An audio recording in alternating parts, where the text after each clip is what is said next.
And criminal defense attorney Donna Rotuno, a Fox News contributor. Donna, good to have you with us. This is such a heartbreaking story. We just heard the prosecutor there in the county in Arkansas talking about these 3 young children who are going to live with this heinous murder in their family of both of their parents for the rest of their lives. 2 of them were on the trail with their parents. But some news that we received at the very top of this briefing, Donna, they have a positive DNA match to the crime scene and this individual.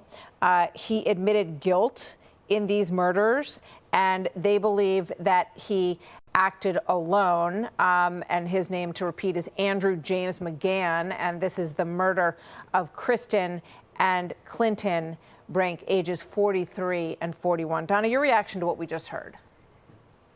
Well, obviously, anytime law enforcement is able to gather and make a DNA match, it puts them in a very strong position. Also, a confession, of course, and let's hope that that confession was obtained in the correct and proper way, and he was given his Miranda warning, so we don't have to deal with a lot of the challenges that could potentially come to that. But I think that this sounds like they did move extremely swiftly. It sounds like they had very credible tips. I mean, you have 2 children who were the witnesses to this horrific crime of their own parents. So it sounds like they were able to gather information, move fast, and now here we are. So I'm wondering if we're going to find if there's any connection whatsoever or what the motive for this was. I mean, just absolutely horrible. Yeah, you have all of these witnesses that they spoke about, and I'm so thankful for the fact that these witnesses were taking pictures out on the trail. We can put up the picture that really helped lead to him, which is a picture of him from behind, which was very helpful to them in their investigation, taken by another hiker, and they were grateful for that. They said the parents, they didn't say it here, but we heard it earlier, the parents died as heroes, which tells us that there were perhaps defensive wounds on these individuals, that they were involved in a struggle.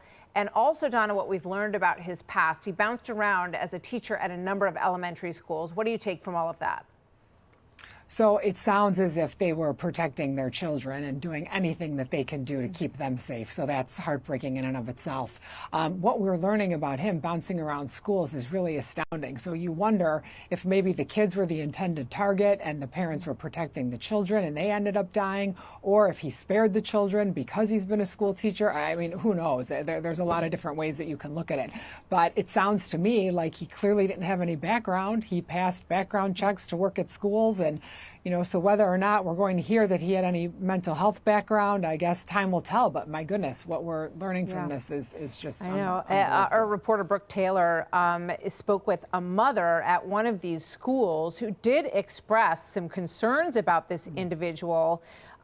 She described him as the most standoff teacher that she ever met. She said you could ask him a question and he would just give you a one-word answer. Overall, he seemed pretty disinterested in his students. All of this just really odd. And then, of course, he was able to get another job at another school in a different state, Donna.